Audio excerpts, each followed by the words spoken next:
Hi, welcome to the Nice podcast. I'm your host, Jasmine. I'm joined with Cyrus, and we're going to be talking about man of Godism.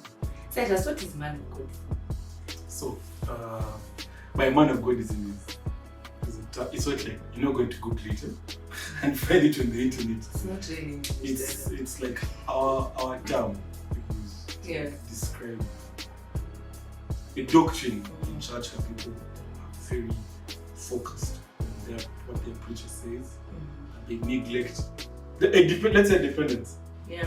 On the preacher, pastor, prophet, apostle. Yes, and it's prevalent in church. It's a problem. It's a real problem. And you don't know that you're going through it. Yeah.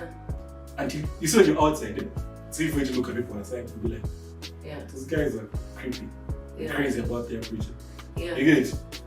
Until you are also in it, and then someone tells you, hey man, I don't understand this behavior. Okay? But people are willing to sacrifice their lives.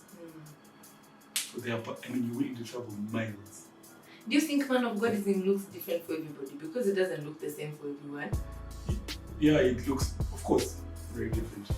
How do I explain this? There are people who are real fanatics. Yeah. It's obvious. Yeah. They change their last names to their pastor. They don't post on Father's Day. They don't post their fathers. They post their pastors. Yeah. They never post their families. Yeah. All their money. They're willing to sacrifice literally everything. Yeah. It's creepy. Some people, they just don't listen to anyone else except their pastor. Like you can't tell them anything. Does that make sense? Yeah. So there's that group. That group is on its own. Then there is in my many years of ministry, I've seen those things. There's a weird imitation, like they lose their entire identity. You've seen those ones? Like they change the way they talk, they change the way they walk, they even cut their hair. The pastor cuts his hair. Yeah. The way they dress. Yeah. And you can clearly see this is a very interesting imitation. Yeah. I'm actually curious. Is it the man of God? Is it the issue of the man of God? Or is it the issue of the person who is going to church? Like, is it my fault? Or whose fault is it? Where, as in, what is the imbalance? I think it works both ways. Yeah. For that to happen, the preacher himself has a role to play. Yeah? And the person themselves has a role to play. Yeah. Does that make sense? Yeah. Because we can all go to the same preacher and listen to the same preacher. Yeah. You become a fanatic. Me, I actually learned from him. It doesn't mean, but first of all, it doesn't mean that the person who's preaching this, who has this all around him is a bad preacher. No. There are things that you do as a preacher that allow people to become crazy about you. Yeah. Then there are things that, some people, it's the culture they come from, that make them go crazy about their pastor so much. You get? So, like for example, if someone has daddy issues, their father left them, he's not around, they don't have a father figure, or they have all their father figures not really spiritual, per se, and they meet someone like that, they want to allow that person to feel that gap that they have. On the contrary, if a preacher starts to share, I told someone once asked me, why do some preachers have people crazy about them?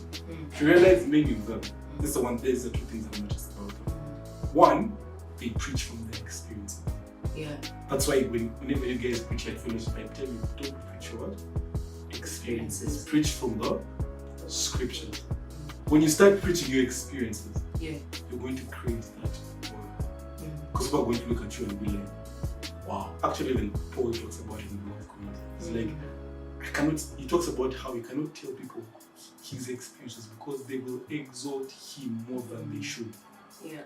So sometimes people of course, some preachers don't know it. Yeah. And it's also hard to stop when people are crazy about you. It's hard for you to say that and be like, oh, this is not right.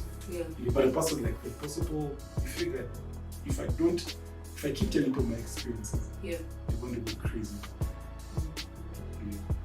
Then, second one is when you don't use Bible language to teach spiritual truths.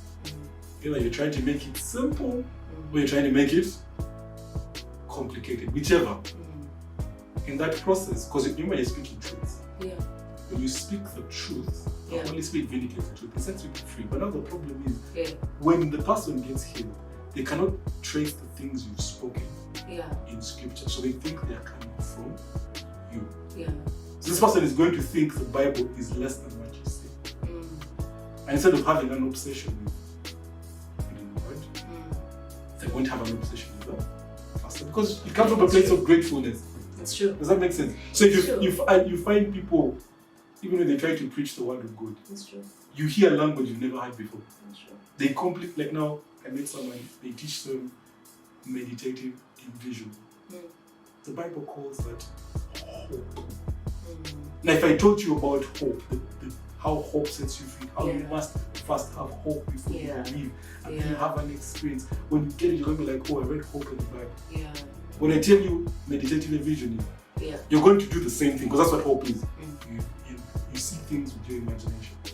When you see that and you have an experience, you're going to think that preacher is the one who discovered those things. And God was the first person to hear it. And then you go wise and like, oh my God, this gets me. You get it? Something like the Bible calls vain imaginations. You get someone is going to call it corrupt vision. The Bible calls it vain imagination. Okay, it's very clear vain imagination, but for you here it's corrupt vision. And you see, for them they cannot comment that the scripture, so they go crazy. That's where fanatism comes from. That is the basis of all fanatism. One, the preacher preaches his experience. Two,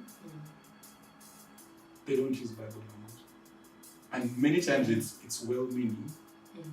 But many times it's... The truth is, whether it's well-meaning or not, it still produces those very, very, very, very, very, very effective months. Actually, the interesting thing that after hearing what you said is that when it's both ways, it's like they both come from a good place. It's not like anybody is coming from that intentional place of I want these people. There are some people who are like that, who they intentionally want people to worship them. They've tasted it. Now they're like, they get obsessed I want more of this. I want more power, more influence. I want more of this. But there's some who are like, no, that's not my intention. That's not what I wanted. I just wanted to. And then after that also me, I'm inspired by you. I'm just hungering for something. And that hunger is the one that is making me and also grateful. Like it's all coming from a good place. It's not coming from a bad place. That's what I realized. That's how the devil works. But you see, the thing is, this is now where the problem is. Because the consequences of that is what people miss.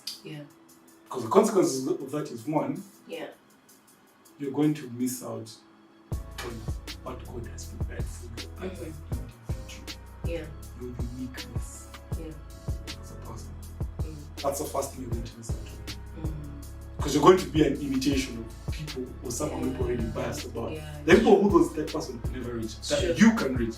But when you become an imitation of them, you're unable to reach your people. That's the first thing you lose. Okay. Two, there's a chance, because you see what happens is, many times when people are like that, because the other one is man of God is in. This is between me and my brothers at home. We call it the voice of a man. People will be like this. There has to be a man whose voice you hear, who's the voice of God in your life. And they get it from the story of Samuel. When he was a baby.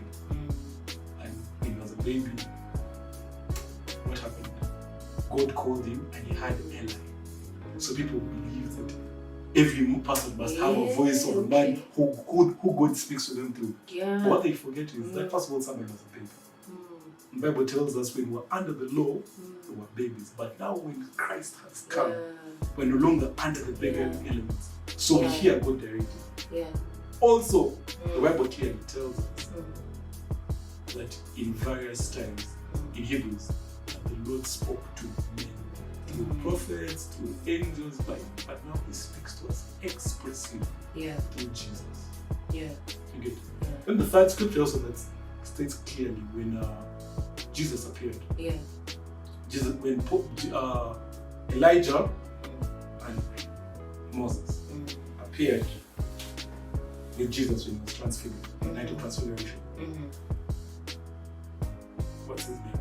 Peter and the other apostles wanted to build the tent for him. And then Jesus told them, but you know what? You cannot build the tent for them. The voice rebuked them saying, this is my son, hear him. We hear Jesus. So that's basically what the conflict is. So what happens is people think we are still in a place of being babies. Yeah. Where you need the voice of a man. So when you get into that voice of man doctrine, the first thing it is you become unteachable by everyone. Yeah. And it starts a little bit like that. Which is the point where even the scriptures can't teach you. Or even if someone shows you something from scripture. Yeah. But because the voice of the man that you think is God doesn't agree with or has not yet even taught it. Yeah. The first thing you want to do is reject it. Yeah. You know the consequence of rejecting scripture. The Bible says you reject knowledge. Not for some for.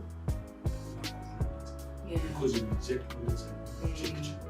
So that's the consequence of it. And you start missing opportunities that God has opened for you to grow. You start missing opportunities every time because the voice of the man you hear is not the one telling you. And it's I've seen so many people in my college. All this thing has cost. It has cost them. It has cost them a lot. It has cost them destinies. It has cost them opportunities. It has cost them. I mean, many of us as Christians, all of us were looking for a sense of identity. I think that's what we are all looking for. And then we are failing to, just like you said, we are failing to see what we already have as Christians. Like you'd see someone, trust someone else to pray for them over a situation because they trust their God. They trust that this thing will change if this person prays for me or if this person does this. Like they don't believe. Like me, I can actually go and pray and change things. Like I don't need to have that person. Yes, if I have that person, it's a good thing. Yeah. But at the end of the day, God is still trying to tell you like, your identity is found in me. I've already given you everything that you need. You can speak these things. The same way you're seeing me move in somebody else is the same way that I can move through you, to other people as well. And we are constricting ourselves. I feel like it's really constricting us. But now, this is where the trick is. Yeah. People are convinced. This is where the problem, and this is where the drama is. Do you ever wonder why would people? Let me tell you, human beings are rational. They cannot follow something unless they feel like it works. It's true. They see like it works. That's true. That's true. And many people, when you see people who have that doctrine, many times they look like they have results. Yeah. And that's why the temptation. Yeah. But you see, the weird thing is, in my experience, having grown up in a family where there are two pastors, there are two preachers, I've noticed one thing, that what the devil is really after is the scripture. Because that's a weapon that has most effect. When he tempted Jesus, Jesus used it. So if the devil can get you away from believing scripture, that place where you reach and you can just ignore scripture, he has your look. He'll give you everything that you need. You know, if they will get you 3-4 years from now, I'll get you 5 years from now. He'll give you whatever you want right now. Actually, personally believe that the reason why this doctrine works, is because it makes the devil okay. Yeah, it's true. Because you see what happens is, there are not too many demons. But when people organize and they all listen to one another, he doesn't have to tempt 1,000 people. He only has to tempt one. And if he can ruin that one person, he can ruin all It's true. Makes his work easy. Because True. he's the greatest weapon of the Islamic scripture. So I always tell people, the end of all this doctrine of man of Godism is that you tread the scripture for a voice of man. That's what the devil is. And once you tread the scripture for the voice of man, Satan has you. Yeah. You'll have all the first of all, the first thing you'll notice is your influence will reduce. So you have all these spiritual gifts, you can heal the sick, but you can't change people's lives. That's the first thing that happens. Okay. So it's actually doing, like one of the preachers, famous preachers, calls it witchcraft. So I'm not the only one saying this. Yeah. One of the very reasons why we started in Baptist is because every time I went to church, all these big churches, many of them, not all, many of them teach us. Yeah, they don't preach it in public, but once you start getting involved and you want to grow, they're going to call you to the corner and tell you the man of God has to be a voice of man. That means he can tell you anything and you must do it. That's why you keep wondering, I've been watching this church for long. Yeah? I don't understand where the fanatism is coming from. Kumbe, they had called people to the side, certain people. They don't preach it at the front. Yeah. Sunday service, no. Yeah. They call people aside. Yeah. And then they teach you secretly. And then people become wild. You get it? That's what happens. So the reason why I decided Mavericks is to show people that you can build ministry. Yeah. A big ministry. Yeah. Without having to do this thing. Yeah. While pointing people to Jesus only. You can't do it. And let me tell you, we shall prove that it's possible. Because every church I went to, you see the church are preaching nice. This goes for that way, like freedom, liberty. Thing is, it's nice until you start climbing the ranks. Yeah. And then you realize it's not. Then I have to. Then I go to you start climbing the ranks. And you see, it's that when they're teaching you for the first time. Yeah. It's sweet. It's just when you're under spiritual cover, you're under all these things. Kids are going to flow into you, and you're like, yeah. Then as you keep climbing, you finally hit that place where you have to make a choice between what the word of God says and the man of God says. Yeah. And that's where the trick is, and that for me, that's why I walk away from, and I can't listen. I already, not because of pride. Because I've seen the experiences. I come from a large clan of pastors. I know people who have died because of man of God. Not because God killed them, but because of frustration. God tells you to do something, but then your man of God tells you to do another thing, and then you get stuck. And then frustration comes. I know people who are kept who are, hey, I wish you knew. And you know many people, you know when you knew, to the thing. People just got to say first thing we should receive is these things they don't know about. So people can tell them the first time they'll see a miracle in their lives is from probably the preacher they're watching the same for the first time. Now for me who has grown up seeing people have grown up seeing miracles, I'm in our home, people used to come up to me and play with problems coming to be delivered. So I've grown up seeing people screaming, shouting, all these things. I've seen people who, but like I said, because I've seen all of these things, I've seen a lot of preachers, and the things that we go through. As we conclude, I've noticed that there's always a price to exchanging experience for the word. When you start chasing an experience, instead of the word, there will be consequences. You may not like it, but so that's just my take. Man of God is the conclusion because we end. So basically, my conclusion is just focus on God. It's about God. That's what. Focus on God. Focus on the scripture. That's more important. That's more consistent than following a man. That's the best thing that I can tell you. Because men will always disappoint, men will always move you away from God in one way or another. So just focus on God. Why did you say men? I mean, men, Like in general. Yes. Human being. Human beings. Let me Please say use human beings. Yes, human beings. So yeah, guys, that's all we have for you today. Thank you so much for watching this video. I hope it helped you. Please feel free to like this video, subscribe to our channel, share, comment, ask questions in the comments. You know, we'll interact with you. Also, if you'd like to come for our fellowship, it happens every Wednesday at Madaraka Shopping Center, Agape Fellowship Church, from 6:30 to 8:30 p.m. If you need directions, also that will be in the link in the description. So guys, thank you so much for watching. See you next time. Bye.